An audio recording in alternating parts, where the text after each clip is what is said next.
네, 안녕하십니까. 하나투 아직거 리서치 센터장 박영훈입니다. 오랜만에 인사드리겠습니다. 왜 이렇게 오랫동안 안 나왔느냐? 딱히 궁금해 하시진 않겠지만 굳이 설명드리자면 모두가 다 비슷한 마음일 겁니다. 이 초유의 상황을 어떻게 해석할 것이냐 잘 모르겠더라고요. 좀 그런 것에 대한 좀 고민이 필요했고요.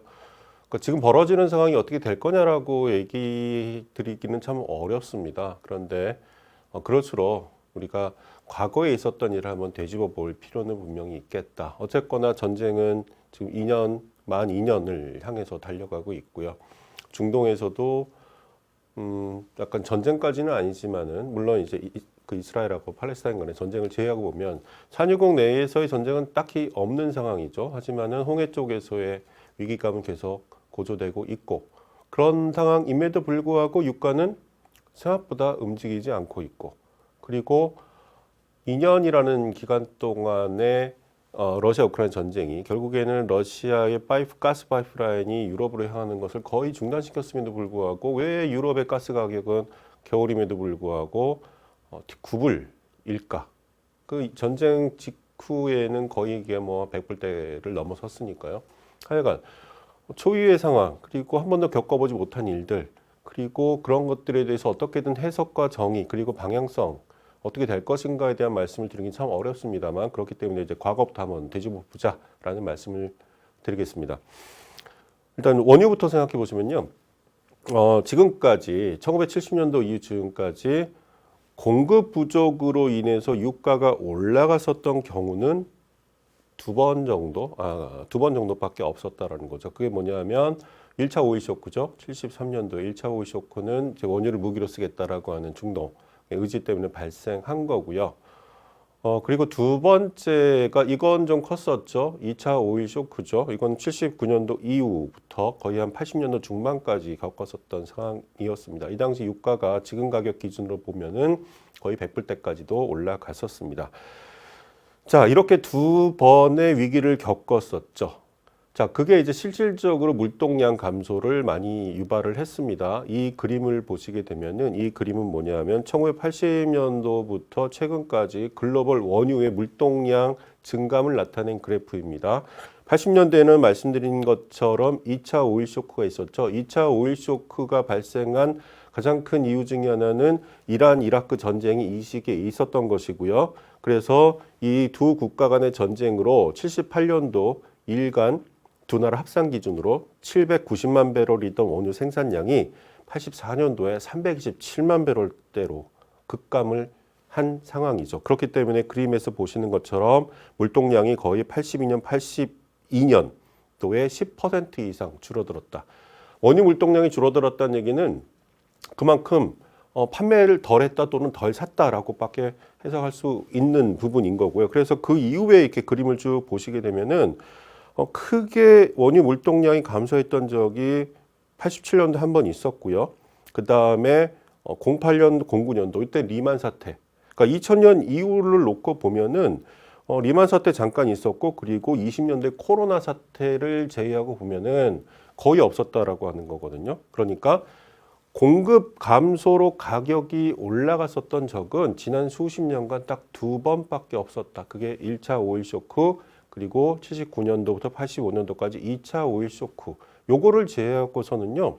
수요 감소에 의한 물동량 감소가 리만 때 그리고 코로나 때 있었지만 공급이 줄어서 가격이 올라갔던 적은 없었다라고 말씀드릴 수 있습니다. 자, 그러면 지금 상황은 어떠냐? 지금 같은 경우는 러시아 전쟁이 계속 지속이 되고 있고 그리고 러시아 원유를 유럽이 잘 안 사주죠. 그래서 러시아가 21년도에 일간 한 450만 배럴 수출을 했는데 작년 상반기 기준으로 러시아 수출 물량이 460만 배럴입니다. 일간 더 늘었어요. 그러니까 슬라이틀리 늘은 거죠. 전쟁 전과 비교했을 때. 그럼 이거는 물동량 변화가 하나도 없었다는 얘기입니다. 물론 유럽은 러시아 물량을 많이 축소했었죠.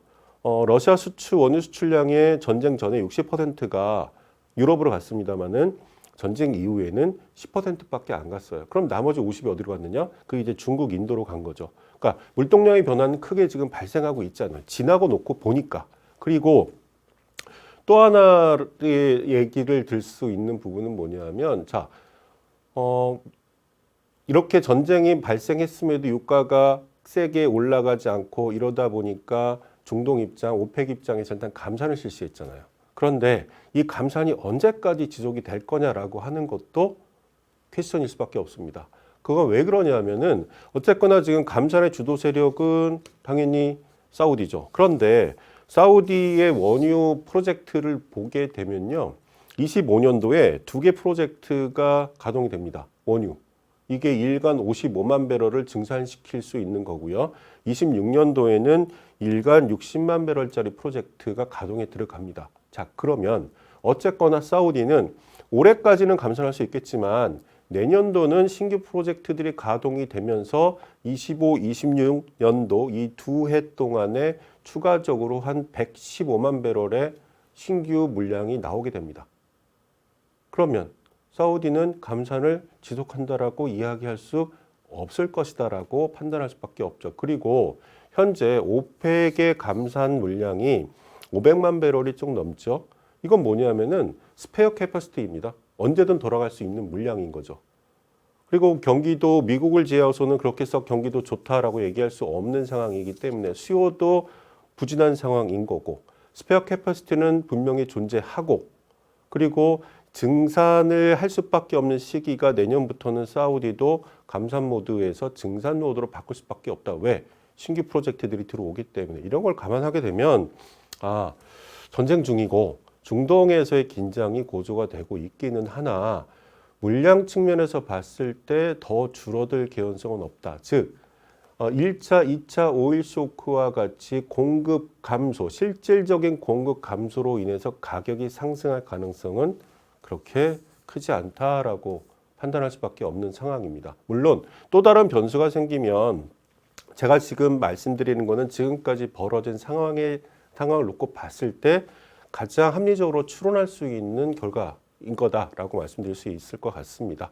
자, 어쨌거나 현재 상황은 다시 정리해서 말씀드리면은 공급 물량은 크게 줄어든 것이 아니고 사우디의 감산은 올해 정도까지만 유지될 것 같고 내년도에는 어쩔 수 없이 증산으로 갈 것이고 그렇게 되면 오펙 전체적으로 지금 스페어 캐패시티 오일 생산에 추가적으로 늘어날 수 있는 부분이 한 550만 배럴, 500에서 550만 배럴 되니 이 물량이 쏟아져 나오게 되면 유가는 우상향으로 가기는 힘들지 않을까라고 하는 생각을 하게 되는 겁니다. 여기 한 가지 더 이제 그 태평양 연안 쪽에서는 이슈가 있습니다. 뭐냐면은 캐나다는 일간 기준으로 봤을 때 거의 450, 500만 배럴의 원유를 생산하는 국가입니다.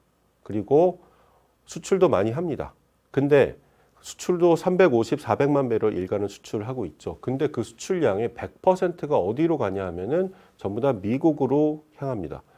자, 그러다 보니까 캐나다 생산 원유는 미국 WTI 대비했을 때 최근 기준으로 보면은 WTI가 75불이면 캐나다 원유는 WCS라고 하죠. 55불입니다. 그러니까 마이너스 20불 정도 언더되는 평가를, 낮은 평가를 받고 있어요. 이거 왜 그러냐면 크게 두 가지가 이슈가 있죠. 판매처가 미국밖에 없다라는 것. 그러다 보니 물류에 대한 문제가 생길 수밖에 없다. 기차로 운반하기도 해야 되고요.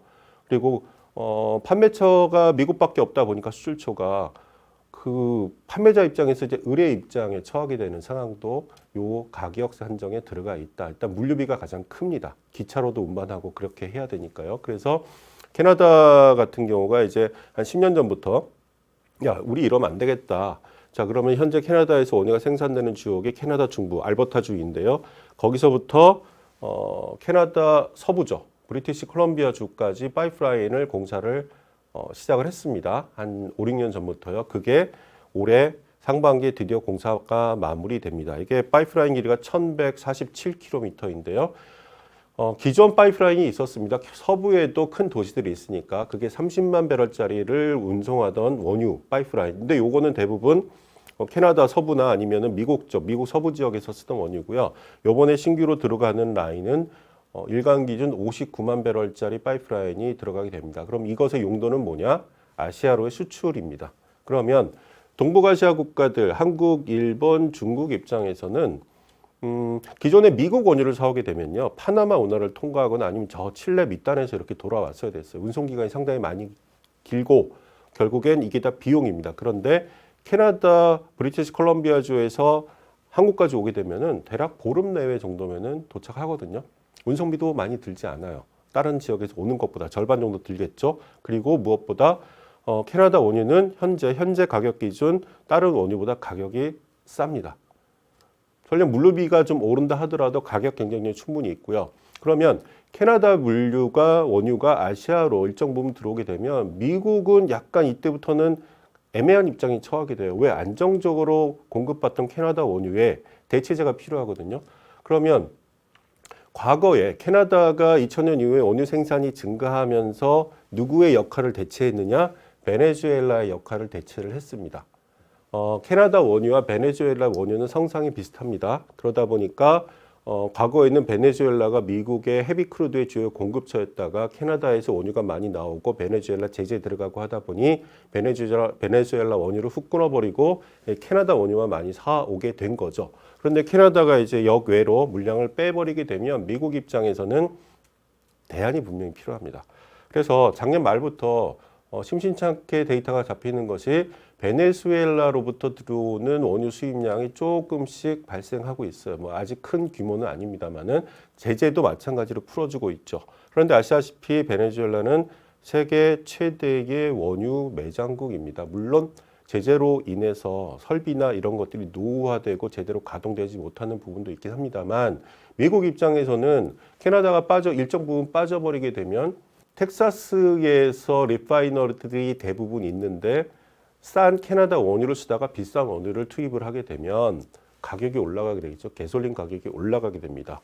올해 선거도 있고 가솔린 가격이 올라가는 거는 집권당 입장에서 상당히 부담스러운 요인일 수밖에 없을 것이고 그렇게 되면 점진적으로 베네수엘라에 대한 제재도 풀어줄 개연성 있다라고 저는 생각을 합니다. 조금 그런 모습들이 나오고 있고요. 자, 어쨌거나 아까 중동도 말씀드렸고 지금 미국 쪽도 말씀드리고 있는데 이게 결국에는 물량이 늘어날 가능성밖에 없지 않나라고 하는 생각을 하게 되는 거죠. 그렇기 때문에 전쟁이 뭐 대규모 확전 또는 산유국으로까지 확전이 발생한다면 또 다른 상황이 발생하겠으나 그럴 것 같지는 않다라고 저는 생각을 합니다. 왜 그러냐 하면 왜 확전까지 안 갈 것이냐라고 하면은 자, 사우디는 현재 두 가지 국가 대개조 프로젝트를 진행을 하고 있죠. 그게 첫 번째가 네온 프로젝트입니다. 네온 프로젝트의 위치는 어디냐 하면요.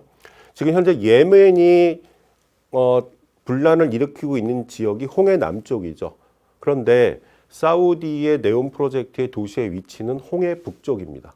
바다에 근접해 있습니다. 바로 위에 이스라엘이 있고요. 건너편에 이집트 있고요. 여기서 분쟁이 발생하게 되면 이게 5, 6천억 달러의 자금이 들어가는 사우디가 국가 운명을 걸고 진행하는 프로젝트가 문제가 생기면 안 되잖아요. 쉽지 않은 얘기입니다. 사우디 입장에서 절대 용인이 안 될 거고요.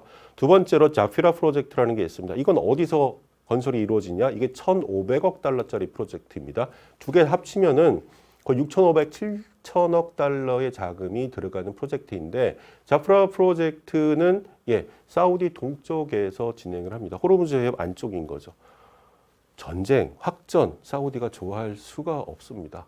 중국도 마찬가지죠. 중국 경기 안 좋은데 확전으로 인해서 유가가 더 올라가 버리게 되면 중국은 이 상황에서 또 다른 인플레라고 하는 리스크도 발생할 가능성 분명히 있다라고 하는 것 때문에 그 어느 나라도 이것을 물론 전쟁을 좋아할 나라들은 없겠지만 확전을 되는 것을 그 누구도 원치 않는다. 과거와 달리 가진 게 지금 너무 많습니다. 자, 그렇게 일단 말씀드릴 수가 있고요. 또 한 가지 가스 가격은 지금 겨울인데 우리 엄청 춥잖아요. 오늘 보니까 마이너스 15도인데요. 오늘이 참고로 화요일입니다. 가스 가격이 아시아, 유럽 지금 9불대예요. 작년도 대비 절반 이하도 안 됩니다. 근데 확실하게 우리가 몰랐었던 부분은 지나고 나서 확인했었던 부분은 뭐냐면요. 과거에 전쟁 전에 러시아로부터 유럽으로 1년에 한 1억 2,500만 톤 정도의 가스가 공급이 됐어요. 그런데 그게 훅 줄어버렸죠. 그러다 보니까 가스가격이 급등을 했는데 여기서 시간이 지나고 나니 확인되는 부분은 뭐냐면요. 유럽 전체의 가스 소비량이 전쟁 전 대비 마이너스 20% 내외라는 거죠. 마이너스 20% 내외라고 하는 거는 물량 기준으로 봤을 때는요. 8,500만 톤 정도 됩니다. 러시아로부터 갖고 왔던 게 1년에 1억 2,500만 톤. 자체적인 소비 감소 부분이 지금 8,500만 톤 정도 발생하고 있어요. 그럼 4천만 톤만 땡겨오면 되거든요. 그 4천만 톤이 미국에서 땡겨지고 있죠. 실제로 21년도 대비 23년도 전 세계 천연가스 유럽이 수입한 LNG 물동량 증가폭은 한 4,300만 톤 정도 됩니다. 밸런스가 맞아가고 있다라고 하는 거죠. 그리고 미국은 계속해서 신규 LNG 프로젝트를 발주 건설 중에 있고 카타르 같은 경우도 25년 전으로 추가적인 증설 물량이 나오게 됩니다. 결국에는 공급 감소로 인한 문제가 발생할 가능성은 많이 약해지고 있다라고 말씀드릴 수 있을 것 같고요. 그런 부분들이 지금 상황을 말씀드렸던 내용들이 지금 상황을 이해하는데 어느 정도 좀 도움이 되지 않을까라고 생각을 합니다. 예, 오늘 준비한 자료는 내용은 여기까지입니다. 감사합니다.